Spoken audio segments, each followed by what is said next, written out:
it's interesting that the Niners are suddenly adding big offensive linemen. It started with Aaron Banks. It's way bigger than what they've normally brought in. Now, John Feliciano, Matt Pryor, these guys are huge and not particularly fast. These are like not the typical Shanahan offensive lineman. What is going on? Are they evolving? What's going on? Well, I think it has a little bit to do with their backs. I mean, Ty Davis Price, Jordan Mason, those guys are not Raheem Mostert. So I don't think you're going to see as much outside zone. Getting to the edge. I don't think you're going to see. That's I think true. You're going to see guys who can true. move people inside. Feliciano is a big run blocking bull who can play center or right guard. And the guy they just signed today, Matt Pryor, is huge. I mean, we're talking about 330 pounds, 6'7", long arms, locks out, good run blocker. So I like the idea of going with bigger offensive linemen because ultimately, if whether you have Trey or Brock, you're going to have a run-heavy scheme, and you're going to have to probably run without running to the edges. And that means you got to move some people in the run game, and you got to have big people to move people. So I like it. I really like the Feliciano pickup. But the one today I really like as well because it's hard to find good tackles who are ready to plug and play. And it sounds like they want to go with McKivitz as the starter. So now you're just establishing Matt Pryor and Jalen Moore as the backups to compete for that one spot, maybe as a swing tackle. I think the Mostert point is so good, and people don't acknowledge how important and unique Raheem Mostert was and how instrumental he was in getting the Niners to the Super Bowl. Like what he did in the NFC Championship game was one of the most legendary NFC Championship performances ever. And he wasn't the most dynamic running back, but what he did have was extraordinary acceleration. His first few steps from getting the handoff to getting outside the tight end was, it was as good as any running back I've ever seen. And if you don't have a guy who can get out there instantly, all of a sudden your light right tackle, your light right guard, your light center are just getting knocked into the backfield. And all that penetration is forcing cutbacks. Mostert was way out in space before any of that stuff would happen. So yeah, I'm with you. If you can't run outside zone, you don't have the running back for it.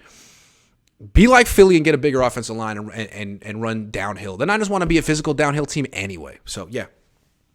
Yep, absolutely. And Mostert was special. I would try. There's a running back in this draft from East Carolina named Keaton Mitchell, who is just like Mostert. I mean, he's like 2 steps, he's full speed, he's 4'3", he's to the edges. He's probably going to be there in the mid rounds. I'd love to see them add that kind of dynamic runner in the backfield, but right now they got big backs who are probably going to run inside, so you better be able to move some people. Yeah, Jordan Mason's not getting to the edge. No. Ty Davis Price probably not getting to the – even Christian McCaffrey, hell of a running back, but more of a mid-4 – Yep. Mitchell's an inside guy, right? Yep. So I think it's an interesting trend. I feel like these small offensive linemen, the Shanahans have been gravitating toward them since the late 90s, and I think it's a little played out. These defensive linemen are so big, you can't just put out a 300-pound. I mean, my issue with McGlinchey was he was light. He would be airborne. You got to be a little bit more stout than that, I think.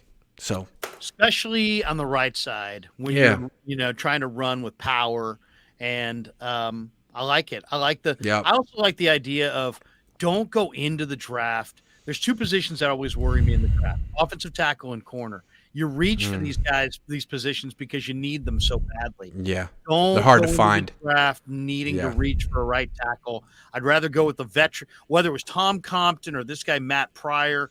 Go for a couple veteran offensive linemen so that you don't have to reach for an O-lineman in the draft. Yeah, because the last time the Niners did that, they got Mike McGlinchey. Right, and before that, they got Joshua Garnett. Remember Josh Garnett? Yeah, he was really bad. He was a lot worse than Mike McGlinchey. Glass Half Full guy says, do you guys see the Niners really going with McKivitz at right tackle? Can Zach Sekel play right tackle? What about Zach Sekel? No, do you? I asked him point blank, is the plan to play McKivitz at right tackle? And he said, yeah. John Lynch, do you buy it? I do. I don't. Well, what I buy is I don't think, they're going to get into the first round for a tackle. Even if they traded Trey Lance and they got a first-round pick, I don't think they would use it on a tackle. I think tackle this year might kind of be like safety last year. We in the draft, like we all expected, they're going to go safety, and they never went safety. Why? Because they were projecting a Fonga. They liked Right. Gibson. They had other guys. They had signed Odom. I think it's the same way this year. They like McKivitz. They gave him the gold helmet designation. You still got Jalen Moore. They just signed this kid prior. You got Spencer Burford, who might be able to kick out to right tackle.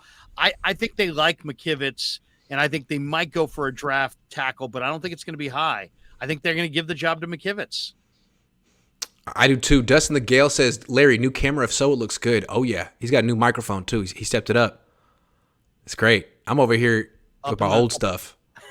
Well, you're on the road, right? I'm on the road. Yeah, I got my travel kit.